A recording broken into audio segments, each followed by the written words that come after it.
Assalamualaikum warahmatullahi wabarakatuh. Kita lanjutkan tentang kisah sahabat Rasulullah SAW. Kali ini saya akan mengangkat kisah sahabat Nabi yang bernama Sa'id bin Zaid radhiyallahu anhu. Untuk lebih dekat kita bisa memahami bagaimana perjuangan sahabat Rasulullah SAW dalam menegakkan risalah Islam, dalam kepatuhannya, dalam totalitasnya, dalam loyalitasnya untuk membantu perjuangan Rasulullah SAW di dalam berdakwah. Baiklah, mari kita mengenal lebih dekat siapakah Sa'id bin Zaid radhiyallahu anhu. Sa'id bin Zaid al-Adawi radhiyallahu anhu merupakan kelompok sahabat yang memeluk Islam pada masa-masa awal, sehingga ia termasuk dalam kelompok as-sabiqunal awwalun. Ia memeluk Islam bersama istrinya Fatimah binti Khattab, adik dari Umar bin Khattab. Tentu kita sangat mengenal siapakah Umar bin Khattab. Ya, seorang pemuda yang gagah berani, yang mulanya sangat menentang terhadap Islam, yang kemudian setelah mendapatkan hidayah dari Allah, baru dia menjadi masuk Islam dan menjadi benteng yang sangat kuat untuk tegaknya agama Islam, sekaligus menjadi khalifah. Sejak masa remajanya di masa jahiliyah, ia tidak pernah mengikuti perbuatan-perbuatan yang umumnya dilakukan oleh kaum Quraisy, seperti menyembah berhala, berjudi, mabuk-mabukan atau minuman keras, main wanita, dan perbuatan-perbuatan nista lainnya. Sikap dan pandangan hidupnya ternyata sangat banyak mendapatkan sifat atau karakter, atau dengan kata lain diwarisi dari ayahnya, Zaid bin Amru bin Naufal. Sejak lama Zaid bin Amru telah meyakini kebenaran agama Ibrahim, tetapi tidak mengikuti agama Yahudi dan Nasrani yang menurutnya telah jauh menyimpang dari agama Ibrahim. Bahkan ia tidak segan-segan mencela cara-cara peribadatan perbuatan jahiliyah dari kaum Quraisy tanpa rasa takut sedikit pun. Ia pernah bersandar di dinding Ka'bah ketika kaum Quraisy sedang melakukan ritual-ritual penyembahnya, dan ia berkata, "Wahai kaum Quraisy, apakah tidak ada di antara kalian yang menganut agama Ibrahim selain aku?" Zaid bin Amru juga sangat aktif menentang kebiasaan kaum Quraisy mengubur hidup-hidup anak perempuannya, karena dianggap sebagai aib, seperti yang pernah dilakukan Umar bin Khattab di masa jahiliyahnya. Ia selalu menawarkan diri untuk mengasuh anak perempuan tersebut. Ia juga selalu menolak memakan daging sembelihan yang tidak disebutkan dengan nama Allah saat penyembelihannya, dan juga penyembelihan untuk berhala. Seakan-akan ia memperoleh ilham. Ia pernah berkata kepada sahabat dan kerabatnya, "Aku sedang menunggu seorang nabi dari keturunan Ismail. Hanya saja rasanya aku tidak akan sempat melihatnya. Tetapi saya beriman kepadanya dan aku meyakini kebenaran syariat yang akan dibawanya." Zaid bin Amru sempat bertemu dan bergaul dengan Nabi Muhammad SAW sebelum beliau dikukuhkan sebagai Nabi dan Rasul. Memang sosok pemuda ini, yakni Nabi Muhammad SAW, sangat mengagumkan bagi Sa'id bin Zaid. Di samping akhlaknya yang mulia, pemuda ini juga mempunyai pandangan yang sama dengan dirinya tentang kebiasaan dan ritual jahiliyah kaum Quraisy. Tetapi Said meninggal ketika kaum Quraisy sedang memperbaiki Ka'bah, yakni ketika Nabi Shallallahu Alaihi Wasallam berusia 35 tahun. Dengan demikian, Said bin Zaid meninggal ketika Nabi belum diangkat menjadi Rasul, baru sebagai seorang Nabi. Dengan didikan seperti itulah Said bin Zaid tumbuh dewasa.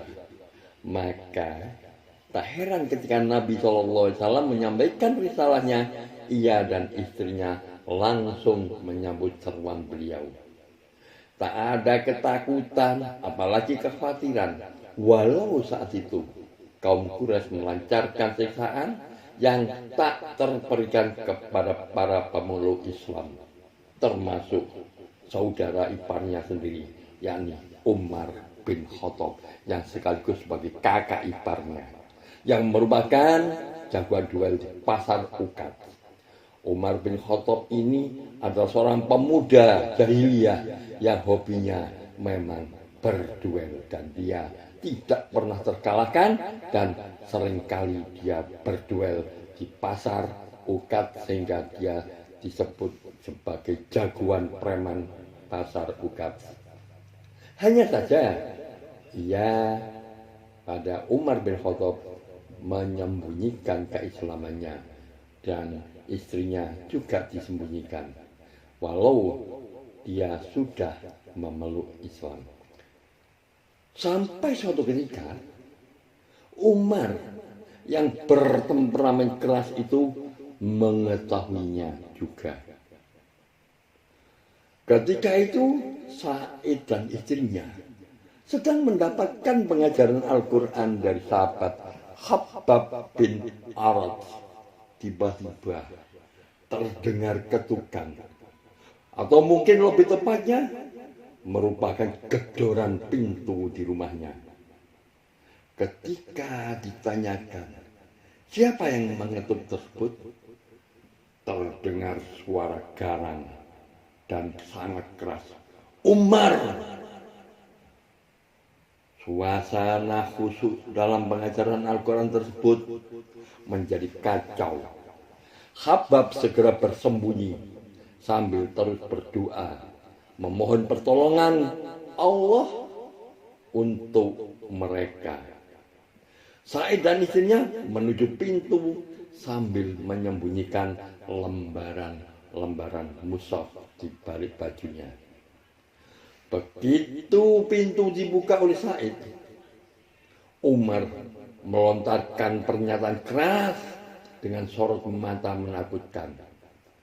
"Benarkah desas-desus yang kudengar bahwa kalian telah murtad?"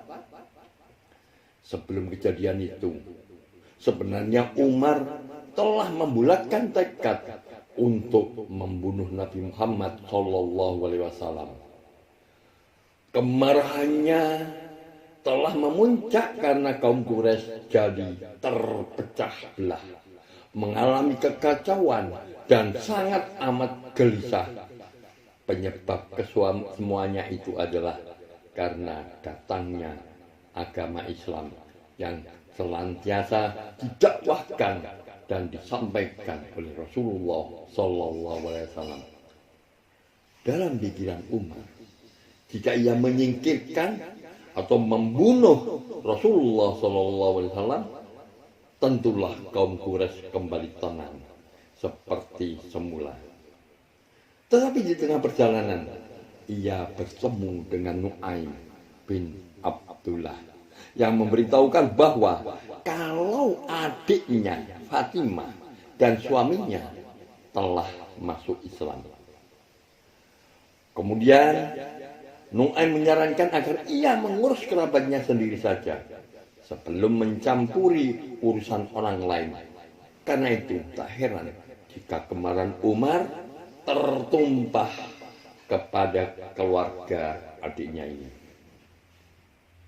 Sahabat semuanya, sebenarnya Said melihat bahaya yang tampak dari sorot mata Umar.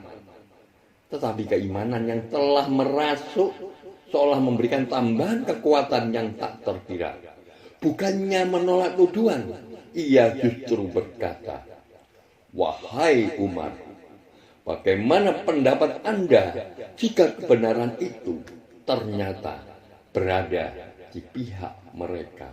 Maksudnya di pihak Rasulullah Shallallahu Alaihi Wasallam dan pengikutnya.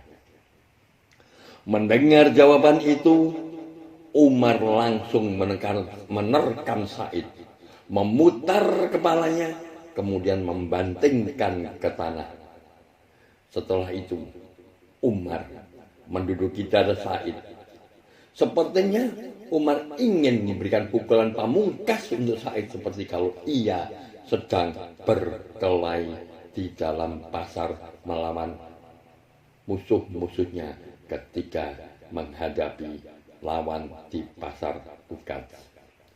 Namun tiba-tiba Fatimah mendekat membela suaminya, tetapi ia mendapat tinju keras Umar di wajahnya sehingga terjatuh dan darah mengalir dari bibirnya. Keadaan Sa'id sangatlah kritis. Ia bukan lawan duel sebanding dengan Umar, dan ia hanya bisa pasrah jika Umar akan menghabisinya. Tetapi tiba-tiba terdengar pekikan keras istrinya, yakni Fatimah. Justru Fatimah tidak menunjukkan rasa takut sama sekali, tetapi yang ada adalah pekikan perlawanan dan permusuhan penuh keberanian. Dia mengatakan dan berseru, "Hai musuh Allah, kamu berani memukul saya karena saya beriman kepada Allah. Hai Umar, perbuatlah yang kamu suka, karena saya akan tetap bersaksi bahwa tiada Tuhan melainkan Allah dan bahwa Muhammad adalah Rasulullah." Mendengar seruan ini, Umar pun tersentak bagai disengat listrik. Pekikan itu seakan-akan menembus ulu hatinya. Terkejut, terheran-heran melihat keberanian adiknya begitu menentang kakaknya yang selama ini ditakuti oleh siapapun sebagai seorang muda yang sangat jagoan. Umar bin Khattab seakan-akan tak percaya. Wanita selemah ini yang tidak lain adalah adiknya sendiri berani menentangnya. Tetapi justru dari keheranan dan ketidakpercayaan inilah amarah Umar tiba-tiba menjadi reda. Dan yang terjadi adalah titik balik. Ia memperoleh hidayah dan akhirnya Umar memeluk Islam. Sebagaimana sahabat-sahabat yang memeluk Islam pada masa awal, Sa'id bin Zaid merupakan sosok yang banyak menghabiskan waktunya untuk beribadah. Seorang alim yang sangat zuhud, hampir tidak pernah tertinggal dalam pertempuran dalam menegakkan panji-panji keimanan. Ia tidak bisa mengikuti perang Badar karena saat itu ia ditugaskan Nabi Shallallahu Alaihi Wasallam untuk tugas mata-mata ke Syam bersama Talhah bin Ubaidillah. Namun beliau menetapkan sebagai ahlul Badar dan memberikan bagian ghanimah dari perang Badar. Walau secara fisik tidak terjun dalam pertempuran tersebut, Nabi Muhammad SAW menganggap dan menempatkannya sebagai peserta yang ikut dalam perang Badar atau dengan sebutan Ahlul Badar.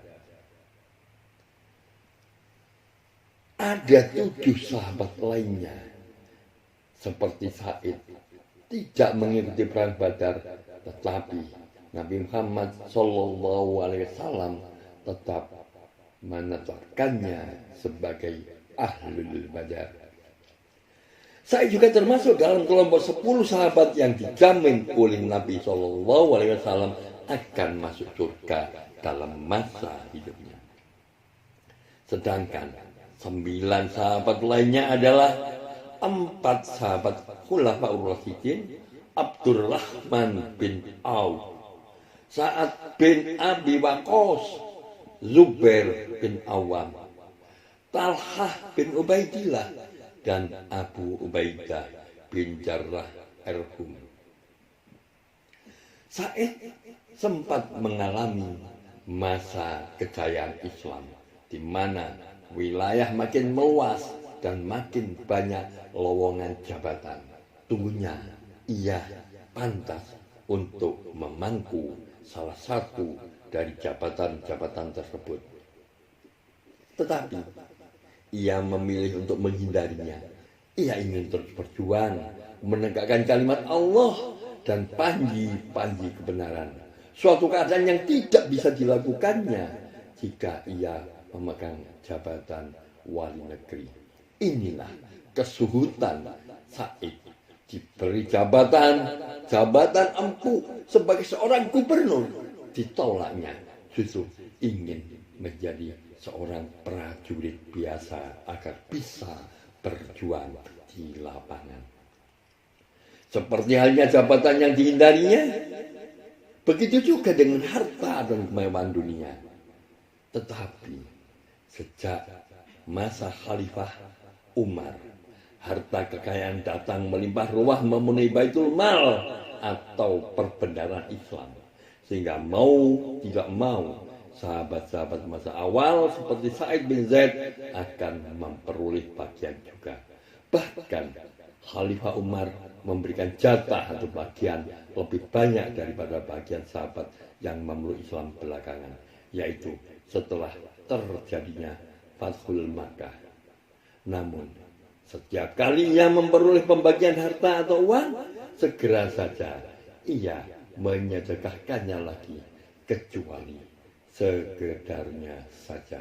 Inilah kisah Sa'id bin Zaid sebagai pejuang Islam yang meyakini akan kebenarannya, yang berjuang sepenuh hati, bukan untuk meraih jabatan, bukan untuk meraih kekayaan, tetapi berjuang untuk tegaknya syiar Islam demi mendapatkan ridho Allah SWT. Sampai-sampai masa akhir hayatnya pun beliau tetap bertahan, tidak mau untuk mendapatkan uang banyak. Setiap mendapatkan pembagian harta, senantiasa langsung disedekahkannya. Inilah ketauladanan sahabat Rasulullah SAW. Semoga kita bisa termotivasi untuk berbuat demikian. Sekian, semoga bermanfaat kisah sahabat Rasul ini, dan silakan share, like, subscribe, and comment. Sampai jumpa dengan channel Dan Bagus pada kisah sahabat selanjutnya. Assalamualaikum warahmatullahi wabarakatuh.